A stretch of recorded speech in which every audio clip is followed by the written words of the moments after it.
BJP आलाकमान ने नितिन नवीन को बड़ी जिम्मेदारी सौंपी। नितिन नवीन को बीजेपी का कार्यकारी राष्ट्रीय अध्यक्ष नियुक्त किया। संगठन के स्तर पर यह बीजेपी का अहम कदम। नितिन नवीन फिलहाल बिहार सरकार में पथ निर्माण मंत्री। नितिन नवीन के पिता नवीन किशोर प्रसाद सिन्हा बीजेपी के वरिष्ठ नेता और पूर्व विधायक रह चुके हैं। नितिन नवीन पटना की बांकीपुर विधानसभा सीट से 5 बार चुनाव जीते हैं। नितिन नवीन ने छात्र राजनीति से लेकर संगठन के विभिन्न पदों पर सफर तय किया है। बिहार सरकार में कई बार मंत्री भी रहे। बड़ी जिम्मेदारी संभालने के बाद नितिन नवीन बीजेपी ऑफिस पहुंचे। बीजेपी ऑफिस में जोरदार सम्मान हुआ। नितिन नवीन को बीजेपी के दिग्गज नेताओं ने बधाई दी। नितिन नवीन ने कहा, पार्टी की उम्मीदों पर खरे उतरेंगे।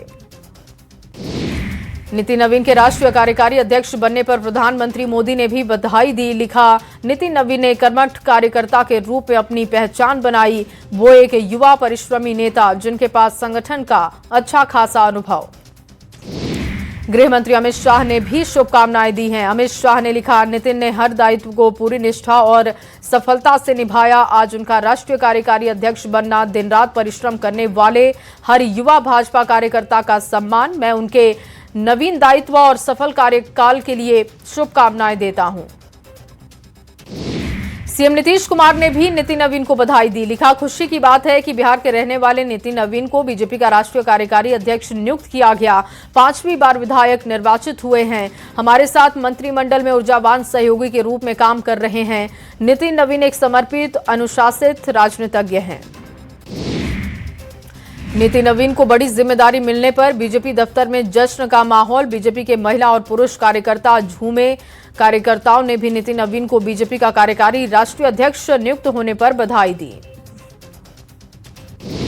चाईबासा के सारंडा जंगल में एक बार फिर से आईडी विस्फोट हुआ। आईडी विस्फोट में 2 जवान घायल। बेहतर इलाज के लिए एयरलिफ्ट कर रांची लाया गया। घायल जवानों का राज्य अस्पताल में इलाज जारी। दरभंगा के मौलागंज में युवक की संदिग्ध स्थिति में शव बरामद। युवक का शव उसके घर के पास से मिला।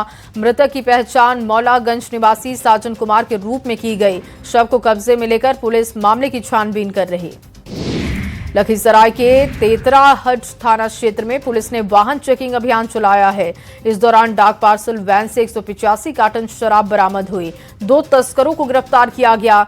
जब्त शराब की कीमत 20 लाख रुपए बताई गई।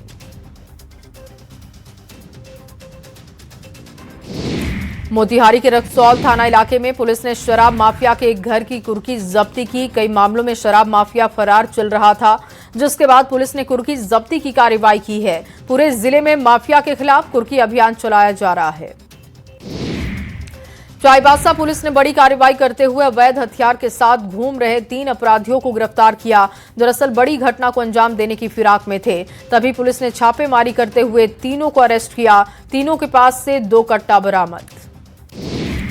लातेहार पुलिस ने चंदवा थाना क्षेत्र में अवैध शराब लदे एक ट्रक को बरामद किया। चेकिंग के दौरान कंटेनर चालक ने भागने की कोशिश की। इस दौरान कंटेनर पलट गया। पुलिस ने लगभग 1000 कार्टन शराब जब्त की है। कंटेनर के ड्राइवर और खलासी फरार हुए। धनबाद के सुदामडीह थाना क्षेत्र में युवक का संदिग्ध स्थिति में शव बरामद हुआ। शव पलटून ग्राउंड में पिलर के सहारे लटका था। परिजनों ने हत्या कर शव को फेंकने की आशंका जाहिर की। शव को कब्जे में लेकर पुलिस मामले की जांच कर रही। भागलपुर के सबौर थाना क्षेत्र में पारिवारिक विवाद में जमकर मारपीट हो गई। मारपीट में मां और बेटा घायल हुए। दोनों घायलों का मायागंज अस्पताल में इलाज जारी। शिकायत के बाद पुलिस मामले की छानबीन में जुटी। कटिहार से शराब लूट का एक वीडियो आया सामने। मुफस्सिल थाना क्षेत्र के उदामा रेखा के पास का वीडियो बताया गया। बताया जा रहा है कि झाड़ी में छिपाकर शराब की खेप रखी गई थी। फिलहाल पुलिस मामले की जानकारी जुटा रही। सीतामढ़ी के रहने वाले ललित किशोर नाम के व्यक्ति को यूपी के गोरखपुर से पुलिस ने गिरफ्तार किया, जो कि गोरखपुर में फर्जी आईएएस बनकर लोगों से ठगी करता था। आरोपियों के पास से 4 लाख कैश समेत कई सामान बरामद हुए। शातिर यूपी, एमपी, बिहार और झारखंड में कई लोगों से करोड़ों रुपए की ठगी कर चुका है। बाढ़ के वाजिदपुर में किराए के मकान पर रह रहे पति पत्नी के साथ मारपीट हो गई। दोनों सरकारी स्कूल के शिक्षक हैं। शिक्षक मसूद आलम ने बताया कि वो मकान खाली कर दूसरी जगह पर शिफ्ट होने वाले हैं और इसीलिए जब घर से सामान लेने पहुंचे पति पत्नी के साथ मारपीट की गई। बेतिया के लौरिया से पुलिस ने 40 लीटर विदेशी शराब के साथ महिला को गिरफ्तार किया। लौरिया के प्रभु चौक पर संदिग्ध गतिविधि की सूचना मिलने पर पुलिस ने कार्रवाई की। जांच के दौरान महिला के ट्रॉली बैग और बोरा से शराब बरामद किया गया। पुलिस मामले की जांच कर रही है। रांची के काके से पुलिस ने बंटी बबली स्टाइल में ठगी करने वाले दंपति को गिरफ्तार किया। आरोपी अंजला कुजूर और शिवाजी पाटिल बड़े व्यवसायी को कम ब्याज और कम प्रोसेसिंग फीस लोन दिलाने के नाम पर ठगी का शिकार बनाते थे। रामगढ़ के सरोजकांत झा से 70 लाख, उड़ीसा के व्यवसायी से 42 लाख रुपए की ठगी की है।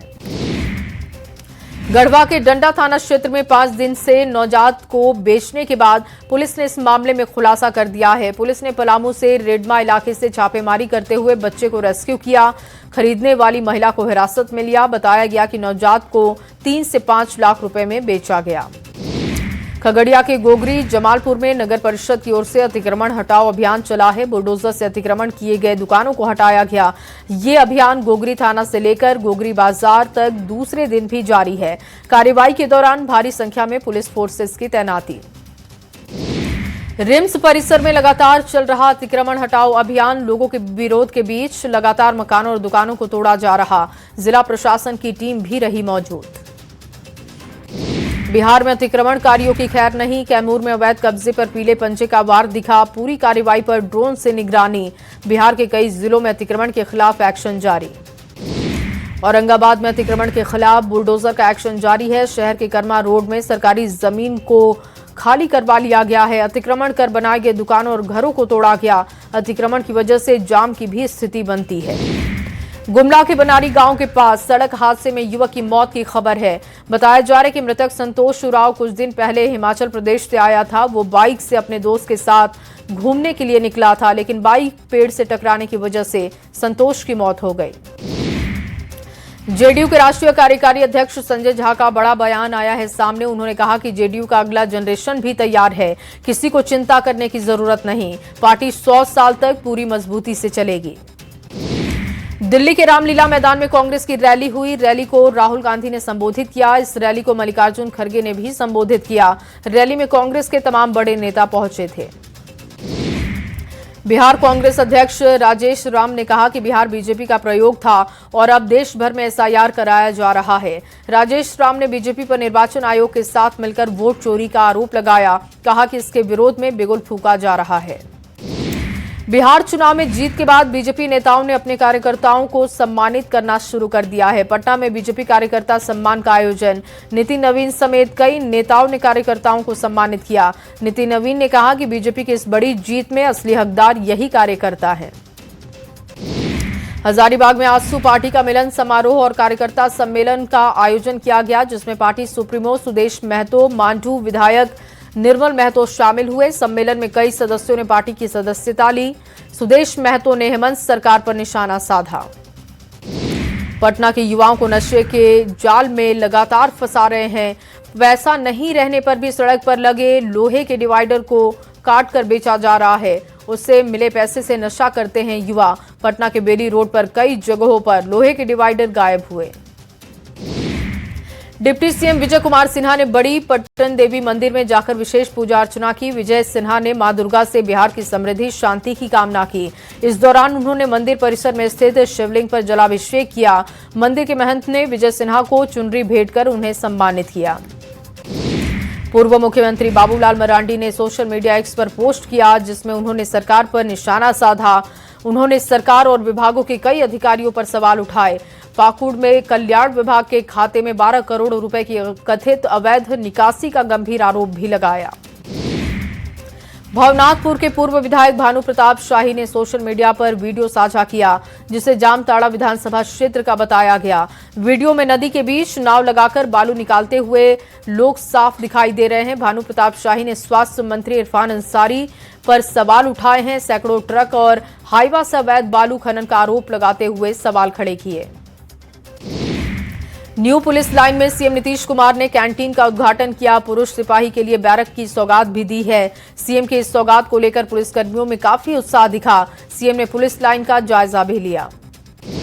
गोपालगंज में फुटपाथ दुकानदारों पर जिला प्रशासन के द्वारा अतिक्रमण हटाओ अभियान का विरोध देखने को मिला। दुकानदारों ने कलेक्ट्रेट रोड पर धरना देकर दुकानों को हटाने का विरोध जाहिर किया।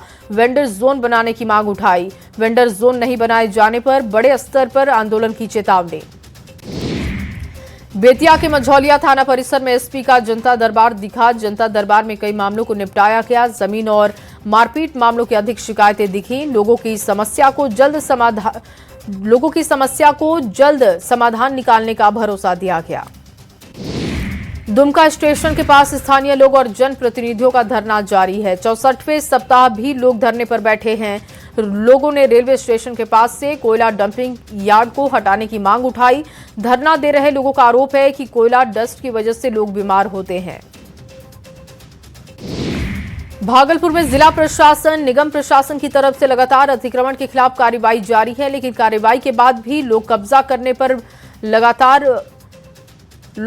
लगातार करते जा रहे हैं। लोहिया पुल के नीचे फिर से सड़क के किनारे दुकानें सज गई। धड़ल्ले से फल सब्जी की दुकानें लगाई जा रही हैं।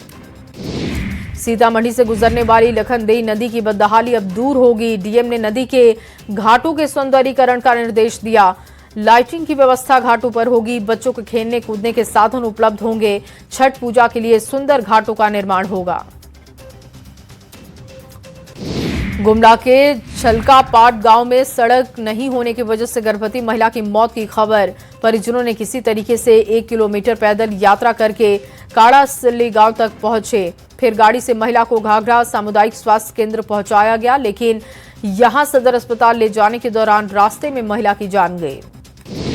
सरायकेला के चांडिल वन क्षेत्र में दलदल में फंसे हाथी की इलाज के दौरान मौत हो गई। वन विभाग ने बीमारी और कमजोरी को मौत की वजह बताया है। पिछले 3 महीने से हाथी बीमार था। स्थानीय लोगों ने हाथी की पूजा कर उसे अंतिम विदाई दी। साहिबगंज के रमैया हॉस्पिटल पर स्वास्थ्य विभाग ने जांच शुरू की है। डॉक्टर महमूद आलम के नेतृत्व में 4 सदस्यीय टीम ने हॉस्पिटल का निरीक्षण किया। 7 नवंबर को एक महिला की सर्जरी की गई थी। ऑपरेशन के 4 दिन के बाद मरीज की मौत हो गई। जामताड़ा के मालंचा पहाड़ में नवनिर्मित नेचर पार्क का उद्घाटन हुआ। विधानसभा अध्यक्ष रविंद्रनाथ महतो ने लोकार्पण किया। वन पर्यावरण जलवायु परिवर्तन विभाग ने करोड़ों की लागत से 40 एकड़ में पार्क का निर्माण किया। लातेहार के बूढ़ा पहाड़ की तलहटी पर बसा तीसिया गांव अब नक्सल मुक्त हो चुका है। कभी भी ये गांव नक्सलियों की जन आंदोलन के लिए चर्चित हुआ करता था। जिला प्रशासन पहली बार 12 किलोमीटर दुर्गम रास्ता तय कर गांव पहुंचा। लातेहार डीसीएसपी ने ग्रामीणों से संवाद कर उनकी समस्याएं सुनी। हजारीबाग के खोदखर गांव में खुदाई के दौरान पाल वंश काल की अति प्राचीन उमा महेश्वर प्रतिमा बरामद हुई है।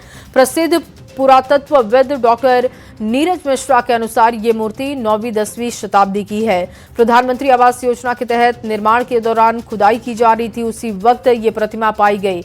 मूर्ति मिलने से इलाके में उत्सुकता बढ़ गई है। लोग लगातार पूजा अर्चना कर रहे हैं। जमशेदपुर में 29 दिसंबर को राष्ट्रपति द्रौपदी मुर्मू का आगमन है। राष्ट्रपति के दौरे को लेकर जिला प्रशासन सतर्क है। राष्ट्रपति यहां पर ओल्ड चिकी लिपि के 100 साल पूरे होने पर आयोजित सेमिनार में हिस्सा लेंगे। इसके बाद वो एनआईटी जमशेदपुर के 15वें दीक्षांत समारोह में भी शिरकत करेंगे। भोजपुर जिले में पहली बार 1.25 लाख करोड़ के राम नाम जाप अनुष्ठान का आयोजन हुआ है। राम नाम जप के साथ भगवत कथा का भी आयोजन। आरा के बड़ी मठिया हनुमान मंदिर परिसर में इसका आयोजन हो रहा है। यहां पर कई राज्यों से लोगों के आने की संभावना। चतरा जिले में निर्मित भव्य इको पार्क का बीजेपी सांसद कालीचरण सिंह ने फीता काटकर उद्घाटन किया। सांसद कालीचरण सिंह ने कहा कि ये इको पार्क चतरा की महत्वपूर्ण धरोहर है, जिसे स्वच्छ और संरक्षित रखना सभी की जिम्मेदारी है। पार्क में बड़े लोगों के लिए 20 रुपए और बच्चों के लिए 10 रुपए का टिकट होगा। धनबाद सांसद खेल महोत्सव का शुभारंभ हो चुका है। उद्घाटन सांसद ढुल्लू महतो ने किया। इसके साथ ही पूर्व सांसद पीएन सिंह भी पहुंचे थे। सांसद खेल महोत्सव का शुरुआत जूडो प्रतियोगिता से हुई। खेल महोत्सव का समापन 24 दिसंबर को होगा।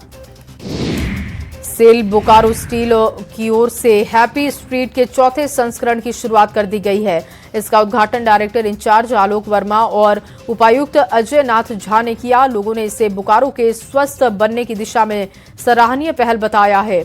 आयोजकों ने कहा कि ऐसे कार्यक्रम आगे भी होंगे। झारखंड में 15 दिसंबर से धान की खरीद शुरू होने वाली है। इसको लेकर हजारीबाग जिला प्रशासन की तैयारियां पूरी हो चुकी हैं। जिले में कुल 70 पैक्स को चिन्हित किया गया, जहां पर किसानों को 2450 प्रति क्विंटल धान खरीदने का मौका मिलेगा। रामगढ़ जिले के ग्रामीण इलाकों की लड़कियां कबड्डी में अपना दमखम दिखा रही हैं। वो राज्य और राष्ट्रीय स्तर पर प्रतिनिधित्व कर अपनी पहचान बनाना चाहती हैं और इसके लिए खिलाड़ी रोजाना कड़ी मेहनत करती हैं, अभ्यास करती हैं। लड़कियों का कहना है कि कबड्डी भले ही दमदार खेल है, लेकिन इसी खेल के जरिए वो मेडल जीतकर राज्य और देश का नाम रोशन करना चाहती हैं। हजारीबाग के पिकनिक स्थल लारा नदी परिसर में सैलानियों की भारी भीड़ उमड़ गई है। परिवार और दोस्तों के साथ लोग पिकनिक के लिए पहुंच रहे हैं। इको फ्रेंडली पिकनिक पर जोर दिया जा रहा है। बेगूसराय में लगातार जिला प्रशासन की ओर से अतिक्रमण हटाओ अभियान चल रहा है। नगर निगम एवं शहरी क्षेत्र के अलावा जिला प्रशासन ने अब अनुमंडल एवं छोटे छोटे इलाकों में भी सरकारी जमीन को अतिक्रमण मुक्त कराने का काम शुरू कर दिया है। 2 दिनों से तेघरा बाजार में लगातार एक्शन जारी है। छपरा में अतिक्रमण के खिलाफ जिला प्रशासन का बुलडोजर अभियान जारी। जिला प्रशासन ने बाजार समिति और आसपास के इलाकों को खाली करने का काम शुरू किया। जिला प्रशासन ने लोगों से पहले से अतिक्रमण को हटाने की चेतावनी दी थी। सीतामढ़ी शहर में एक बार फिर से बुलडोजर का एक्शन देखने को मिला। सरकारी जमीन पर अतिक्रमण करने वालों के खिलाफ प्रशासन की कार्रवाई जारी। शहर के महंत चौक से लेकर किरण चौक तक अवैध निर्माणों को ध्वस्त करने का काम हुआ। अतिक्रमण को लेकर कार्रवाई से लोगों में हड़कंप। लखीसराय के चितरंजन रोड पर अतिक्रमण हटाओ अभियान चला। इस दौरान सड़क और फुटपाथ पर अवैध रूप से बनाए गए दुकानों ठेलों को हटाया गया है। नगर परिषद की टीम ने पुलिस बल की मौजूदगी में अतिक्रमण हटाओ अभियान चलाया।